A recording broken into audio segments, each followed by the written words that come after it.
Welcome to the deep dive. Today we are digging into a fascinating and really provocative question. Right. It's a paradox that sits at the heart of so many historical movements. Can someone be a criminal in the eyes of the law, but at the same time a hero in the eyes of history? And our sources today argue that for the Indian independence struggle, this wasn't just a paradox, it was the entire point. The core idea is that revolution actually starts by opposing the law. I love that framing. So our mission in this deep dive is to look at the struggle from about 1858 to 1947, not just as a political fight, but as this fundamental clash between two concepts. Law on one side and justice on the other. Exactly. Law as the occupier's tool and justice as the people's right.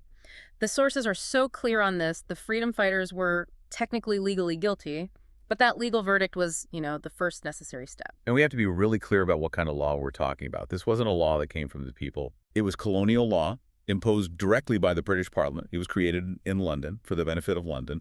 So it had no democratic legitimacy in India whatsoever. That sets the stage perfectly. So if the law doesn't serve the people, what does it serve? The sources really force you to confront this. Well, the answer is pretty stark. It served one purpose: to stabilize the power of the occupier. Not to protect the rights of the people being governed. Not at all. Its entire function was to maintain the crown's authority.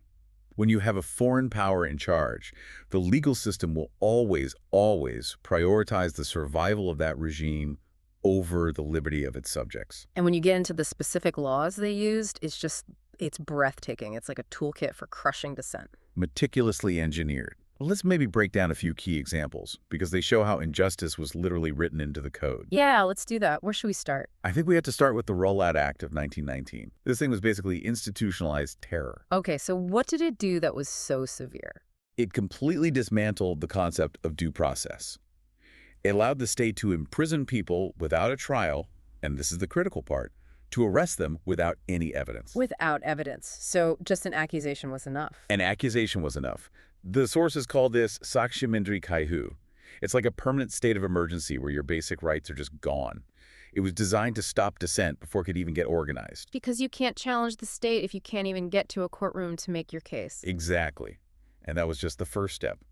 If the Rowlatt Act was for stopping protests, the next tool, IPC 12080A, the sedition charge, was for stopping ideas. Ah, the famous sedition law. This one made simply criticizing the government an offense punishable with a life sentence.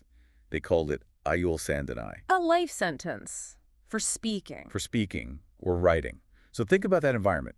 You can be arrested with no evidence, and if you voice an opinion against the government, you could go to prison for life. It's a completely suffocating system. But there was one more, the one that really raised the stakes for every single leader. Which was? IPC 121, waging war against the crown. Now, this is where it gets almost absurd.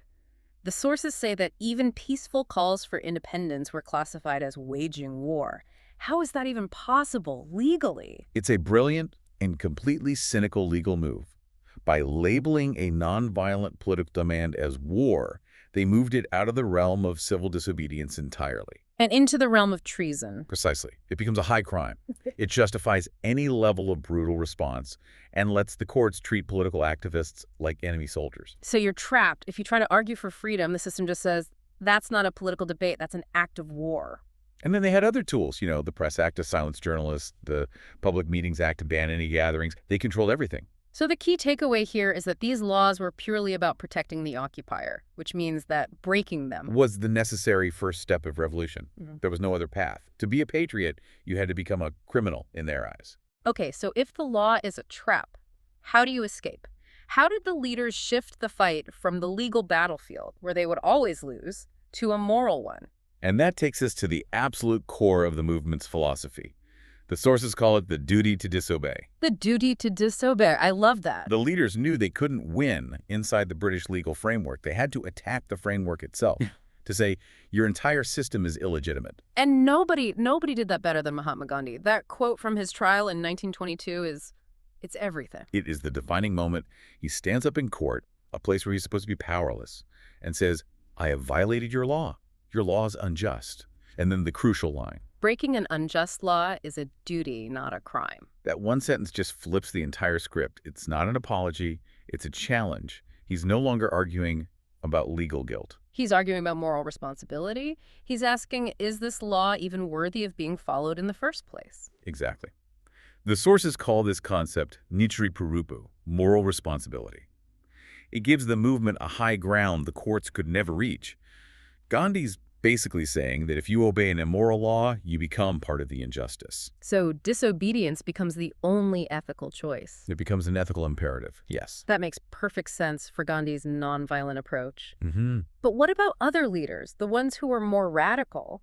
Did this legal framework, this idea, apply to them as well? It did, and that's a really important point. The colonial state made no distinction. To them, anyone who wanted independence was a threat. Right. So you have someone like Bhagat Singh who took a much more assertive, even violent path. How did they charge him? Let me guess. Waging war. Under the most severe law they had, IPC 121, same as the non-violent leaders. So it didn't matter what your method was. If your goal was independence, you were labeled a criminal. Exactly. Look at V.O. Chidambaram. He was charged with sedition. Netaji Subhas Chandra Bose, operating abroad, was labeled a fugitive offender. The legal verdict was always the same.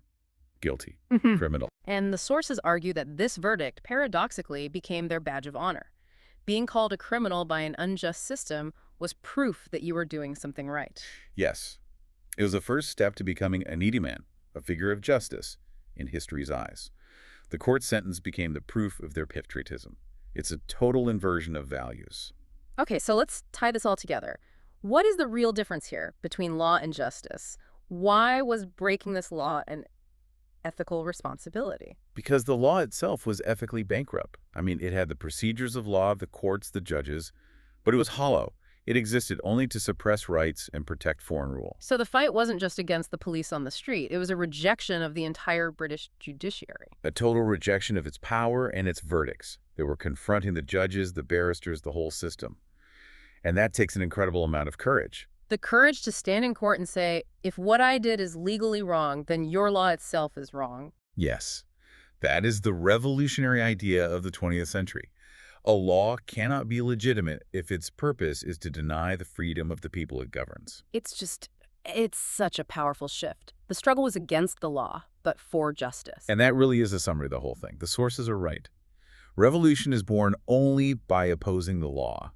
That idea is the backbone of India's independence story. That is the aha moment, understanding that this wasn't about breaking rules for the sake of it. It was about questioning who made the rules and who they served. The key thing for you, the listener, to take away is that law and justice are not always the same thing, especially when power is unequal.